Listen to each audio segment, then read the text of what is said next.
E aí, tudo bem? Vamos começar nossa aulinha de legislação do SUS de forma mais específica da Política Nacional de Atenção Hospitalar.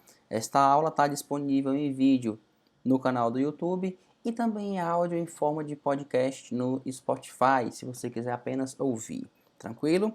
Peço que você se inscreva no canal, deixe o teu gostei, deixe o teu curtir, deixe o teu comentário. Você me ajuda bastante e a gente vai interagindo. Essa aula aqui da Política Nacional de Atenção Hospitalar, ela é inteiramente baseada na Portaria de Consolidação número 2 de 2017. Essa portaria institui a nossa Política Nacional de Atenção Hospitalar no âmbito do SUS e estabelece as diretrizes para a organização do componente hospitalar na rede de atenção à saúde, a nossa RAS. Tranquilo? As disposições regulamentares dessa política se aplicam a todos os hospitais, públicos ou privados, que prestam serviços, que prestam ações de saúde no âmbito do SUS. Então, vamos começar a nossa aulinha.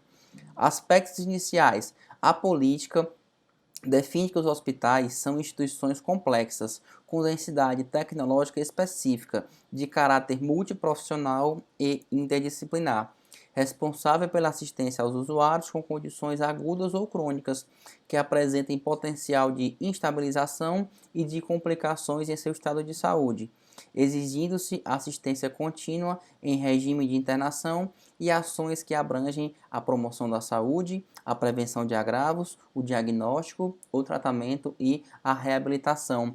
Então, a Política Nacional de Atenção Hospitalar também define que os hospitais que prestam ações e serviços no âmbito do SUS constituem-se como ponto ou um conjunto de pontos de atenção, cuja missão e perfil assistencial devem ser definidos conforme o perfil demográfico e epidemiológico da população e de acordo com o desenho da RAS locorregional, se vinculando, claro, a uma população de referência com base territorial definida, com acesso regulado e atendimento por demanda referenciada e ou espontânea. Tranquilo, né? Aspectos iniciais. Os hospitais integram a RAS, atuam de forma articulada à atenção básica de saúde, que tem a função de coordenadora do cuidado e ordenadora da RAS, de acordo com a Política Nacional de Atenção Básica. Os hospitais, além da assistência, constituem-se ainda em espaços de educação, formação de recursos humanos, pesquisa e avaliação de tecnologia em saúde para a RAS. A Política Nacional de Atenção Hospitalar, ela traz conceitos muito importantes que despencam, que caem muito em provas de concurso. Também podem te ajudar na prática, se essa é a sua intenção assistindo ou ouvindo essa aula, tá bom? Conceitos importantes.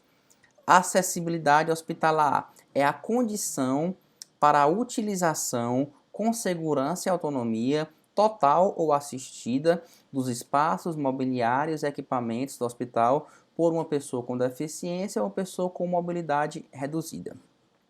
Outro conceito relevante, acolhimento. Acolhimento é aquela escuta ética, aquela escuta adequada das necessidades de saúde do usuário no momento em que ele procura o serviço de saúde e quando você presta os cuidados com a finalidade de atender a demanda com resolutividade e responsabilidade. Apoio matricial é aquele suporte técnico especializado que se oferta ou que é ofertado por uma equipe multidisciplinar, interdisciplinar de saúde, a fim de ampliar os campos de atuação e qualificar as ações, invertendo aquela ideia antiquada da lógica de fragmentação dos saberes. A ideia aqui é que tem uma equipe interdisciplinar ou multidisciplinar, tá bom? Outro conceito relevante, clínica ampliada. A clínica ampliada é aquele dispositivo de atenção à saúde que se centra nas necessidades de cada usuário e no seu contexto e articula um conjunto de práticas capazes de potencializar a capacidade de atuação dos profissionais por meio da implantação de equipes de referência, por meio da construção de vínculo e elaboração de projetos terapêuticos que se compartilham com os usuários, buscando ampliar os recursos de intervenção sobre o processo de saúde ou sobre o processo de doença, beleza? Diretrizes terapêuticas são aquelas recomendações que são desenvolvidas de modo sistemático para auxiliar os profissionais de saúde e usuários no momento da tomada de decisão sobre as circunstâncias clínicas que sejam específicas daquele momento. A gerência é a administração, né, até o nome já entrega um pouco, de uma unidade ou um órgão de saúde, tipo um ambulatório, um hospital, uma fundação, um instituto, que se caracteriza, claro, como prestador de serviço do SUS. E gestão é a atividade. Você vê que gerência é a administração em si, e gestão é a atividade, é a responsabilidade de comandar um sistema de saúde, seja ele municipal, distrital, estadual, nacional, exercendo todas aquelas funções da lei de saúde: coordenação, articulação, negociação, planejamento, acompanhamento, controle, avaliação, auditoria e as macrofunções: formular políticas de planejamento, de financiamento, coordenação, regulação, controle e avaliação das redes dos prestadores de serviços públicos e privados e diretos de saúde, tá bom? Então essa é a gestão. São conceitos bem relevantes, tá? Trazidos na nossa política. Eu espero que você saiba, ou pelo menos tenha uma ideia geral. Normalmente, a banca tenta trocar a gerência com gestão, tenta trocar a ideia do acolhimento com o apoio, a clínica com acessibilidade. Então, você tem que saber diferenciar um conceito do outro, tá bom? Diretrizes. São diretrizes da Política Nacional da Atenção Hospitalar. Aqui é meio decoreba, tá? E cai bastante a literalidade dos incisos, então eu vou ler com atenção para você, peço que você também leia com atenção. Garantia de universalidade de acesso, equidade e integralidade na atenção hospitalar. Regionalização da atenção hospitalar com abrangência territorial e populacional, em consonância com as pactuações regionais. 3. Continuidade do cuidado por meio da articulação do hospital com os demais pontos de atenção da RAS. 4. Modelo de atenção centrado no cuidado ao usuário, de forma multiprofissional e interdisciplinar. 5. Acesso regulado de acordo com o estabelecido na Política Nacional de Regulação do SUS. 6. Atenção humanizada em consonância com a Política Nacional de Humanização. 7. Gestão de tecnologia em saúde de acordo com a Política Nacional de Incorporação de Tecnologia do SUS. 8. Garantia da qualidade da atenção hospitalar e segurança do paciente. 9. Garantia da efetividade dos serviços com racionalização da utilização dos recursos, respeitando as especificidades regionais. 10. São muitas, né? Mas são 14, na verdade, você tem que saber. Financiamento tripartite pactuado entre as 3 esferas de gestão. 11. Garantia de atenção à saúde indígena, organizada de acordo com as necessidades regionais, respeitando as especificidades socioculturais e direitos que se estabelecem na legislação, com correspondentes alternativas de financiamento específico, de acordo com a pactuação do subsistema de saúde indígena. 12. Transparência e eficiência na aplicação de recursos. 13. Participação e controle social no processo de planejamento e avaliação. E, por fim, 14. Monitoramento e avaliação. São diretrizes importantes, espero que você tenha ouvido com atenção. Qualquer coisa, volta um pouquinho e ouve de novo. Eixos estruturantes da Política Nacional da Atenção Hospitalar. Vamos ver cada um deles, o nome. Muitas vezes é cobrado o nome, a questão coloca 4, 5 itens, tem que trocar o nome. Depois a gente vai ver aí cada um deles em detalhes, tranquilo? Primeiro, eixos estruturantes: assistência hospitalar, gestão hospitalar, formação, desenvolvimento e gestão da força de trabalho, financiamento, contratualização e responsabilidade das esferas de gestão. Vamos começar pelo eixo assistência hospitalar. A assistência hospitalar no SUS será organizada a partir das necessidades da população, com a finalidade de garantir o atendimento aos usuários, baseado em equipe multiprofissional, na horizontalização do cuidado, na organização das linhas de cuidado e na regulação do acesso. O acesso à atenção hospitalar será organizado em consonância com as diretrizes da RENASES e também das CIBs ou CIR, suas comissões intergestores bipartite ou comissões interregionais, intergestores regionais, se houverem, tá? Ainda no eixo assistência hospitalar, salvo aí que as portas hospitalares de urgência e emergência devem implementar acolhimento e protocolo de classificação de risco e vulnerabilidade específica. Não sei se você já foi numa urgência ou emergência, tem aquela pulseirinha pela cor, né? Você passa por uma avaliação ali para um profissional de saúde, ela olha como é que tá, ou ele olha como é que tá o seu grau ali e te coloca uma pulseirinha. Normalmente tem um banner bem grande na parede dizendo o que é cada cor de cada pulseirinha e o tempo máximo de espera para aquela cor, tá bom?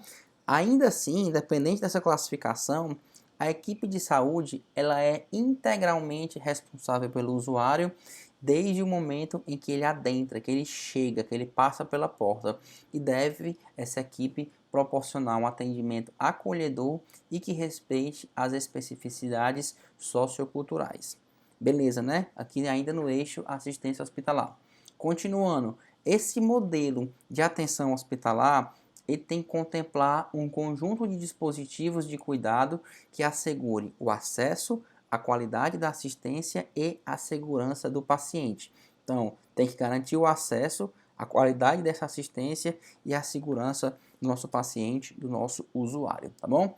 Ainda dentro do eixo assistência hospitalar, a gente fala sobre a clínica ampliada e a gestão da clínica, e elas vão ser a base do cuidado, com a implementação de equipes multiprofissionais de referência, a fim de assegurar o vínculo entre a equipe, o usuário e os familiares, com a garantia sempre da visita aberta com acompanhante e com a valorização de fatores subjetivos e sociais. É essa integração através da equipe multidisciplinar com o paciente, família e, enfim, usuário, né? Então, bem tranquilo, você consegue enxergar muito isso na prática.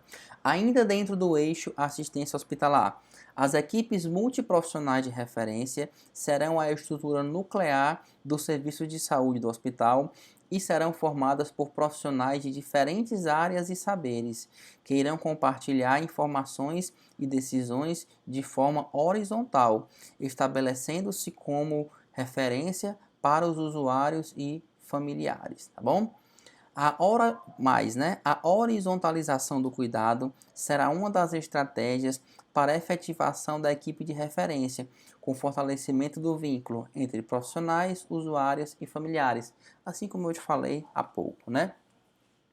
Ainda dentro do eixo, desculpa, assistência hospitalar, temos o plano terapêutico e ele vai ser elaborado de forma conjunta pela equipe, especialmente quando se tratar de um usuário com um quadro clínico complexo ou um usuário com alta vulnerabilidade.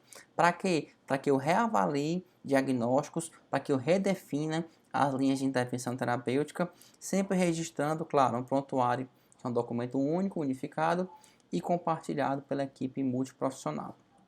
Mas, voltando aqui para equipes, né, dentro ainda da assistência hospitalar, as equipes dos serviços hospitalares atuarão por meio de apoio matricial, vão propiciar retaguarda e suporte nas respectivas especialidades para as equipes de referência, visando sempre a atenção integral ao usuário. No eixo assistência hospitalar, continuando, né? O gerenciamento dos leitos será realizado na perspectiva da integração da prática clínica no processo de internação e de alta, preferencialmente por meio da implantação de um núcleo interno de regulação ou um núcleo de acesso e qualidade hospitalar, com o objetivo de aumentar a ocupação de leitos e otimizar a utilização da capacidade instalada, melhorando o atendimento ao usuário.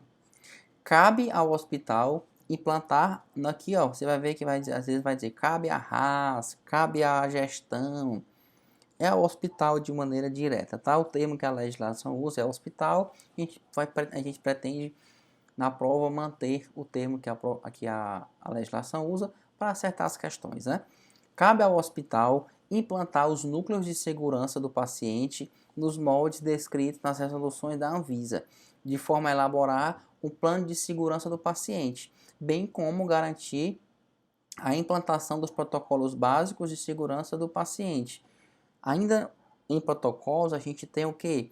As diretrizes terapêuticas e protocolos clínicos, que têm a função de garantir intervenções seguras e resolutivas, bem como a de evitar ações desnecessárias, de forma a qualificar a assistência prestada ao usuário, tá? O hospital deve identificar, deve divulgar os profissionais responsáveis pelos cuidados aos pacientes nas unidades de internação, nos pronto-socorro, em ambulatório e nos demais serviços. Já notou que está no hospital, você como usuário, né? Ou, não, ou também como profissional de saúde.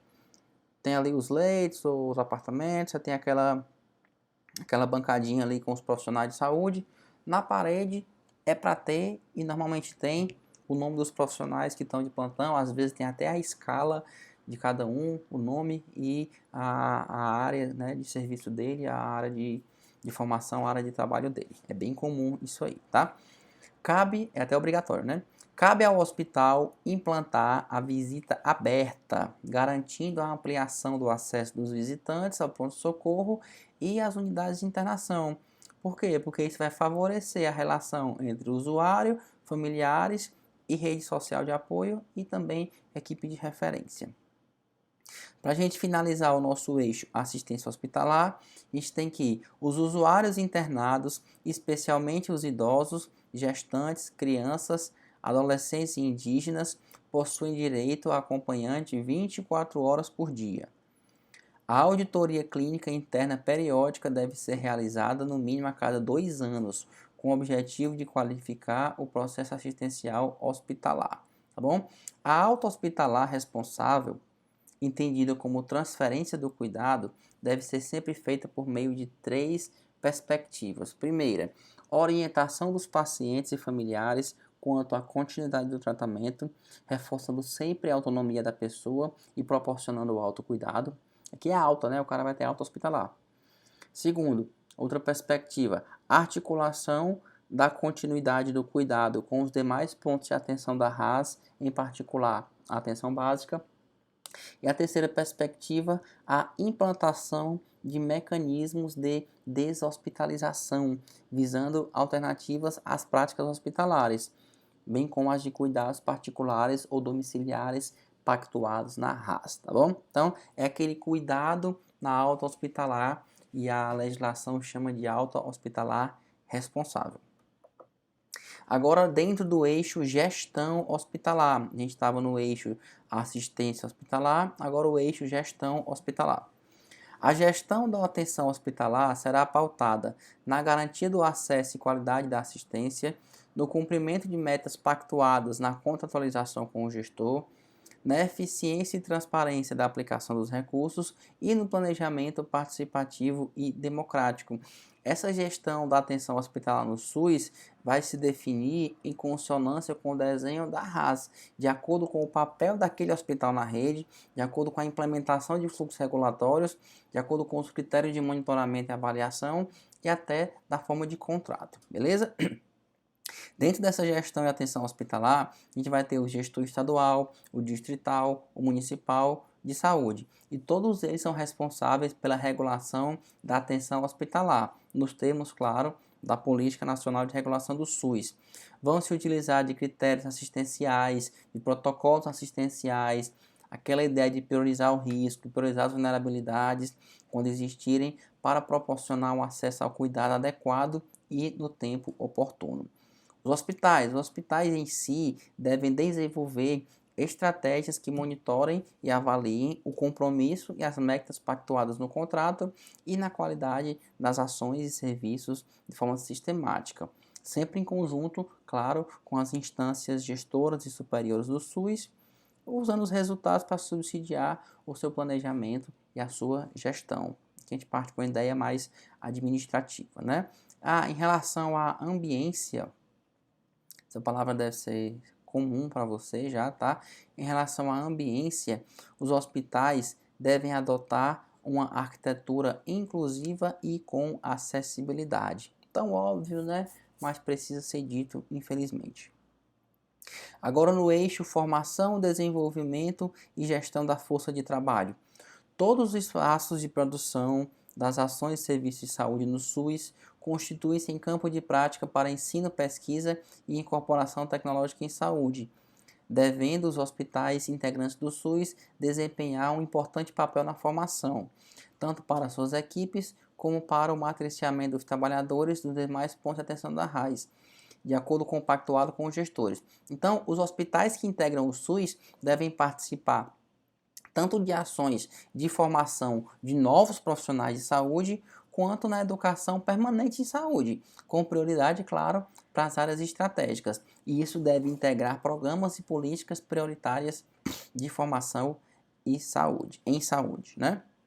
Ainda dentro do mesmo eixo, a gente sabe que os hospitais deverão adotar as seguintes estratégias de valorização dos trabalhadores: avaliação de desempenho, que pressupõe a existência de oportunidades sistemáticas para análises individuais e coletivas de trabalho, com a participação ativa dos trabalhadores.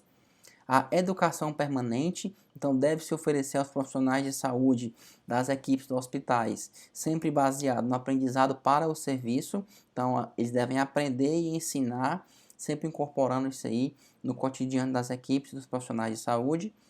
E ainda o hospital deve adotar a avaliação da atenção à saúde do trabalhador. Então tem que ter ações de promoção, prevenção e recuperação de doenças, bem como reabilitação da saúde do trabalhador.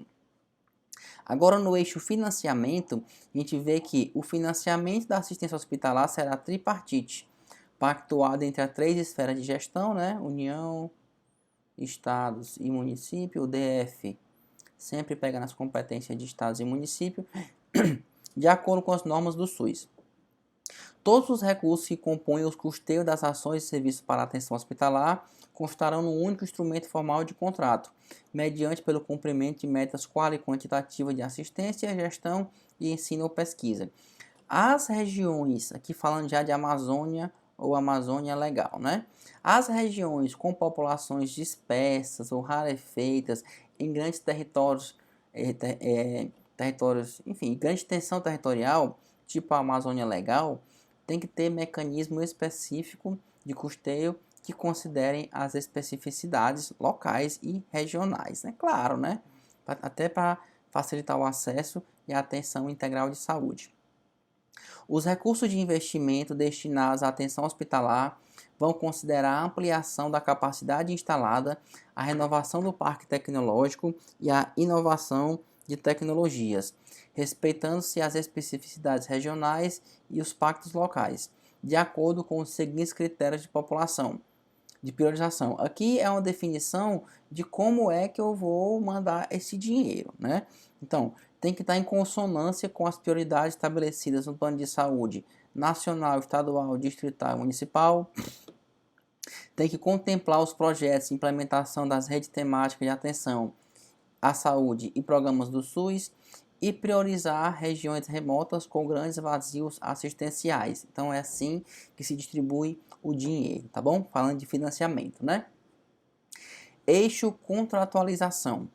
Os entes federativos formalizarão a relação com os hospitais públicos e privados integrantes do SUS sob sua gestão, com ou sem fins lucrativos, por meio de instrumento formal de contrato. A gente sabe que com fins lucrativos também pode participar, né? Tem na Constituição, tem na Lei 8080. Sem fins lucrativos tem prioridade e com fins lucrativos pode participar. As questões tendem a dizer, para te confundir, que um hospital privado, que o setor privado com fim lucrativo não pode participar do SUS, e isso está errado. Ele pode participar sim, apenas as sem fins lucrativos, ou os sem fins lucrativos, tem uma prioridade, tá bom? Uma revisãozinha aí pra gente, né? Os gestores de saúde irão formalizar a relação com hospitais que prestem ações e serviço ao SUS, por meio de instrumentos formais de contrato, independente da natureza jurídica, esfera administrativa e de gestão. Então, essa contratualização é a formalização da relação entre o gestor público de saúde e os hospitais que integram o SUS, públicos ou privados, por meio desse contrato. Bem tranquilo, né? Eixo responsabilidade da esfera de gestão. A União, os estados, o DF e os municípios, representados cada um por suas instâncias gestoras do SUS, são responsáveis pela organização e execução das ações da atenção hospitalar nos respectivos territórios, de acordo com princípios e diretrizes estabelecidos na Política Nacional de Atenção Hospitalar, que a gente viu há pouco tempo atrás, tá?